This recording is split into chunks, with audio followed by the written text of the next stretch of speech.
வணக்கம் மாணவர்களே. இன்றைக்கு நம்ம வீடியோவில் 11ஆம் வகுப்பு விலங்கியல்ல விலங்குலகம் பாடத்திலிருந்து தொகுதி ஹெமிகார்டேட்டா பற்றி பார்க்கலாம். வாங்க வீடியோக்குள்ளே போகலாம்.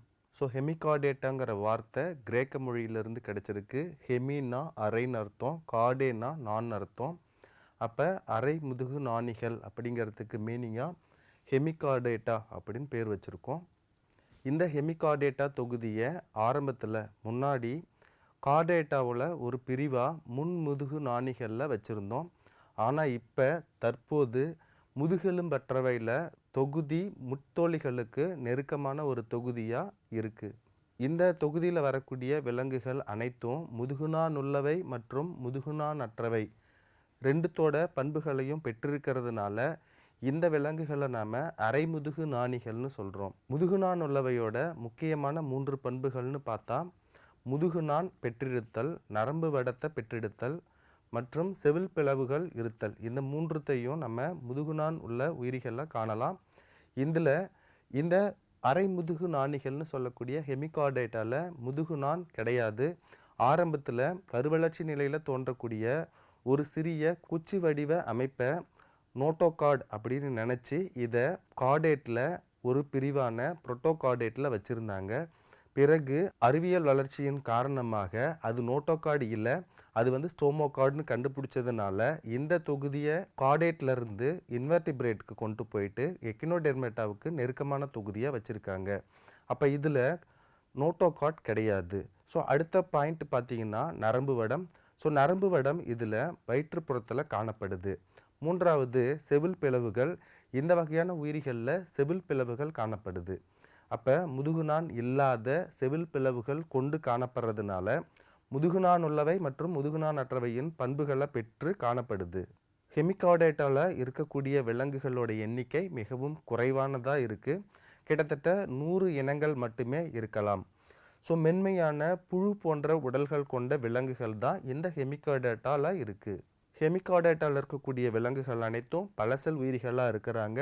உறுப்பு மண்டல அளவிலான கட்டமைப்பு கொண்ட விலங்குகளாக இருக்குது. கருக்கோள அடுக்கை பொறுத்த வரைக்கும் மூவடுக்கு விலங்குகளாக இருக்குது. சமச்சீர் பொறுத்த வரைக்கும் இருபக்க சமச்சீருடைய விலங்குகளாக இருக்குது. உடற்குழியை பொறுத்த வரைக்கும் உண்மையான உடற்குழி கொண்ட விலங்குகளாக இருக்குது. ஹெமிகார்டேட்டாவில் வரக்கூடிய விலங்குகள் அனைத்திற்கும் கண்டங்கள் கிடையாது, முதுகுநான் கிடையாது. ஸோ ஹெமிகார்டேட்டாவில் வரக்கூடிய விலங்குகள் அரை நாணிகளை பொதுவாக நாக்கு புழு அல்லது அக்கான் புழு அப்படின்னு சொல்கிறோம். ஏன் அப்படின்னு பார்த்தீங்கன்னா இதோட உடலில் நாக்கு மாதிரியான ஒரு வடிவம் காணப்படும். அதனால் இதை நாக்கு புழுன்னு சொல்கிறோம்.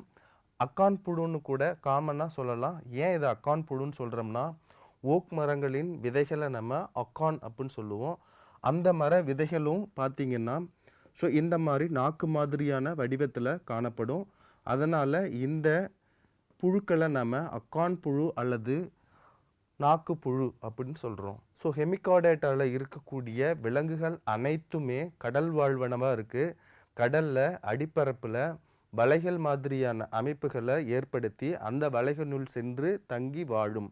இவை கடலில் வாழும் வலை வாழ்விகள்னு சொல்லலாம். உடல் உருளை வடிவமாக இருக்குது. உடலில் 3 பெரும் பிரிவுகள் இருக்குது. ஸோ ஒன்று ப்ரொபோசிஸ்ங்கிறது இந்த முன்னாடி இருக்கிற நாக்கு மாதிரியான அமைப்பு ப்ரொபோசிஸ்னு சொல்கிறோம். ஸோ அதனை தொடர்ந்து இருக்கிறது கழுத்து பகுதி. இந்த கழுத்து பகுதி பார்த்திங்கன்னா ரொம்ப ஷார்ட்டாக குட்டையானதாக பட்டையாக இருக்குது. அதை தொடர்ந்து உடற்பகுதி இருக்குது. உடற்பகுதி நீண்டதாக இருக்குது. ஸோ உணவூட்ட முறையை பொறுத்த வரைக்கும் குறுஇழை உணவூட்ட முறையை இது ஃபாலோ பண்ணுது. ஸோ இப்போ இந்த இடத்துல கில்ஸ் ஸ்லிட்ஸ் இருக்கும். ஸோ இந்த இடத்துல என்ன இருக்குது அப்படின்னு பார்த்தீங்கன்னா சிலியா காணப்படும். இந்த சிலியாக்கள் கடல் நீரை உட்செலுத்துறப்ப அதில் இருக்கக்கூடிய உணவை ஃபில்டர் பண்ணி தொண்டைக்குள்ளே செலுத்தக்கூடிய அமைப்பாக இந்த சிலியா இருக்குது. சிலியா வாட்டர் கரண்ட்னு சொல்லக்கூடிய நீர் சுழற்சியை ஏற்படுத்துவதன் மூலம் இந்த செயல் நடைபெறதுனால இதை சீலியரி ஃபீடிங் குறுஇழை ஊட்டம்னு சொல்கிறோம். சுற்றோட்ட மண்டலத்தை பொறுத்த வரைக்கும் எளிய திறந்த வகை சுற்றோட்ட மண்டலமாக இருக்குது. ஸோ இதயம், இரத்த குழாய்கள் காணப்படும். இரத்த குழாய்கள் மீண்டும் மீண்டும் பிரிந்து எது இருக்காதுன்னு பார்த்தீங்கன்னா கேப்பலரிஸ் இருக்காது. அதாவது இரத்த நுண்குழல்கள் காணப்படாது. அதனால் இரத்தம் உடற்குழி முழுவதும் நிரம்பி காணப்படும். இந்த வகையால் இருக்கிறதுனால இதை திறந்த சுற்றோட்ட மண்டலம்னு சொல்கிறோம். இதயம் பொறுத்த வரைக்கும் முதுகுப்புற இதயம் காணப்படுது. ஸோ முதுகுப்புற இதயம்ங்கிறது பார்த்திங்கன்னா இன்வெர்டிபிரேட்டோட ஒரு பண்பு. ஸோ கார்டேட்டில் இருக்கக்கூடிய விலங்குகள் அனைத்தும் வயிற்றுப்புறத்தில் இதயத்தை கொண்டிருக்கும். இங்கே முதுகுப்புற இதயம் கொண்டிருக்கிறதுனால இது இன்வெர்டிபிரேட்டோட கேரக்டர்னு நம்ம சொல்கிறோம். ஸோ அடுத்தது உடற்குழியில் திரவம் நிரம்பி காணப்படுது. இந்த குழியை நம்ம லாக்குனா அப்படின்னு சொல்கிறோம். அதனால் இதை லாக்குனோ டைப் ஆஃப் சர்க்குலேஷன் சொல்கிறோம். ஸோ சுவாசம் பொறுத்த வரைக்கும் செவில் மூலமாக நடக்குது. செவில்களின் எண்ணிக்கை 2ஆக இருக்குது. அதாவது ஓரிணை செவில் பிளவுகள் காணப்படுது. இது தொண்டையினுள் திறக்கக்கூடிய அமைப்பாக இருக்குது. செவில் பிளவுகள் இந்த இடத்துல இருக்கும். இது தொண்டையில் குழியில் என்ன பண்ணும் அப்படின்னு கேட்டிங்கன்னா இது திறக்கக்கூடியதாக இருக்குது. ஸோ நரம்பு மண்டலம் பொறுத்த வரைக்கும் மிக எளிமையான நரம்பு மண்டலமாக இருக்குது. ஸோ நரம்புகள் பொறுத்த வரைக்கும் dorsal nerve cord and ventral nerve கார்டுன்னு இருபுறமும் இந்த நரம்புகள் தோன்றி காணப்படுது. உடலில் வளர்சிதை மாற்றத்தால் ஏற்படும் கழிவு நீக்க பொருட்களை கிளாமுருலஸ் அப்படிங்கிற ஒரு சுரப்பி மூலமாக இது வெளியேற்றுது. இந்த கிளாமுருலஸ் சுரப்பி ப்ரொபோசிஸில் இருக்குது. இந்த கிளாமுருலஸ் சுரப்பியை நம்ம ப்ரொபோசிஸ் சுரப்பின்னு சொல்கிறோம். ஸோ ப்ரொபோசிஸில் இருக்க இந்த கிளாமுருலஸ் சுரப்பியை ப்ரொபோசிஸ் சுரப்பின்னு சொல்கிறோம். இது கழிவு நீக்கத்தில் முக்கியமாக ஈடுபடுது.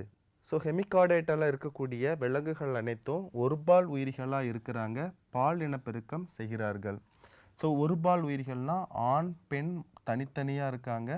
ஸோ ஆண் இன செல்லையும் பெண் இன செல்லையும் உற்பத்தி செய்து இன செல்கள் இணைந்து கரு உருவாகி கருவிலிருந்து ஒரு புதிய இளம் உயிரி தோற்றுவிக்கக்கூடிய முறை பாலின பெருக்கம்னு சொல்கிறோம். ஸோ இந்த இணைவானது ஆண் இன செல் மற்றும் பெண் இன செல் இணைவானது உடலுக்கு வெளியில் நடைபெறும். அதனால் இந்த வகையான விலங்குகளில் காணப்படக்கூடிய கருவுறுதல் முறை புறக்கருவுறுதல் முறை.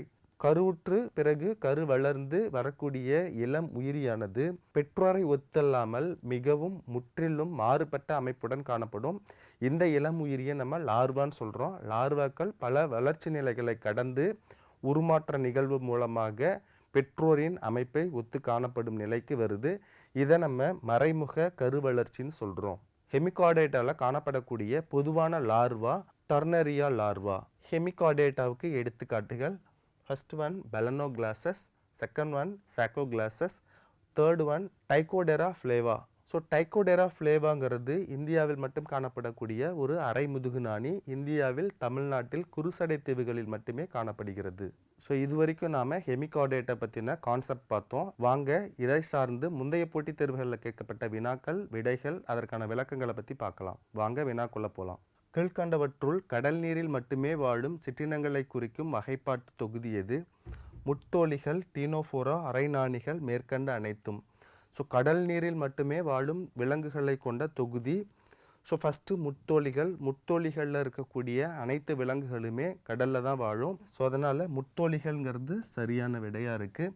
ஸோ அடுத்தது டீனோஃபோரா தொகுதியில் இருக்கக்கூடிய விலங்குகள் அனைத்துமே கடல் நீரில் மட்டும்தான் வாழும். ஸோ அவங்களும் எக்ஸ்க்ளூசிவ்லி மரைன் தான். ஸோ அதனால் டீனோஃபோராவும் விடை சரியாக இருக்குது. அடுத்தது அரைநாணிகள் ஹெமிகார்டேட்டாவில் வரக்கூடிய விலங்குகள் அனைத்துமே கடல் நீரில் மட்டும்தான் வாழக்கூடியதாக இருக்குது. அப்போ இந்த விடையும் சரியாக இருக்குது. ஸோ கொடுக்கப்பட்ட 4 விடைகளில் மேற்கண்ட அனைத்துங்கிறது சரியான விடையாக இருக்குது. நம்ம அதை சூஸ் பண்ணலாம். வாங்க நமது விடை சரியாக இருக்கான்னு செக் பண்ணலாம். ஸோ கீழ்கண்டவற்றுள் கடல் நீரில் மட்டுமே வாழும் சிற்றினங்களை குறிக்கும் வகைப்பாட்டு தொகுதி எதுங்கிறதுக்கு மேற்கண்ட அனைத்தும் அப்படிங்கிற ஆப்ஷன்ஸ் கரெக்டாக இருக்குது. ஸோ அப்போ முட்டோலிகள், டீனோஃபோரா, அரைநாணிகளில் இருக்கக்கூடிய விலங்குகள் அனைத்தும் கடலில் மட்டும்தான் உயிர் வாழுது. நன்னீர்லையோ அல்லது நிலத்திலையோ உயிர் வாழ்வது கிடையாது. ஸோ வாங்க 2வது கொஸ்டின் பார்க்கலாம். ஸோ இதில் அரைநாணிகள் மற்றும் முதுகு நாணிகளில் காணப்படும் முக்கியமான பண்பு எதுன்னு கேட்குறாங்க. அரைநாணிகள்னா ஹெமிகார்டேட்டாங்கிறது முதுகுநா நுள்ளவையோட பண்பும் பெற்றிருக்கும், முதுகுநா நற்றவையோட பண்பும் பெற்றிருக்கும். முதுகு நாணிகள்ங்கிறது நமக்கு தெரியும். முதுகுநா நுள்ளவையை தான் முதுகு நாணிகள்னு சொல்கிறோம். அப்போ இரண்டுக்கும் பொதுவான பண்பு எது அப்படிங்கிறத கேட்குறாங்க. இப்போ இதில் முதுகுநான் இல்லை அப்படிங்கிறாங்க. அப்போ முதுகுநான் இல்லைங்கிறது அரைநாணிகளுக்கு பொருந்தும், ஆனால் முதுகு நாணிகளுக்கு பொருந்தாது. ஏன் அப்படின்னு கேட்டிங்கன்னா முதுகுநான் இருக்கிறதுனால தான் அவங்கள நம்ம முதுகு நாணிகள்னே சொல்கிறோம். அடுத்தது வயிற்றுப்புற நரம்பு வடம். வயிற்றுப்புற நரம்பு வடம்ங்கிறது அரைநாணிகளுக்கு பொருந்துது, ஆனால் வயிற்றுப்புற நரம்பு வடம்ங்கிறது முதுகுநாணிகளுக்கு பொருந்துவது இல்லை. முதுகுநாணிகளை பொறுத்த வரைக்கும் முதுகுப்புற நரம்பு வடம் இருக்குது. ஸோ அடுத்தது தொண்டை பகுதியில் செவில் பிளவுகள் உள்ளன அப்படின்னு கொடுத்துருக்காங்க. ஸோ தொண்டை பகுதியில் செவில் பிளவுகள் அரை நாணிகள்லையும் இருக்குது. அதே மாதிரி முதுகு நாணிகள்லையும் செவில் பிளவுகள் இருக்குது. ஸோ அதனால் இந்த விடை சரியாக நம்ம குறிக்கிறோம். வாங்க அடுத்த ஆப்ஷனையும் நம்ம செக் பண்ணிடலாம். ஸோ தொண்டை பகுதியில் செவில் பிளவுகள் இல்லைன்னு கொடுக்குறாங்க. ஸோ அரை நாணிகளாக இருந்தாலும் முதுகு நாணிகளாக இருந்தாலும் தொண்டை பகுதியில் செவில் பிளவுகள் இருக்குது.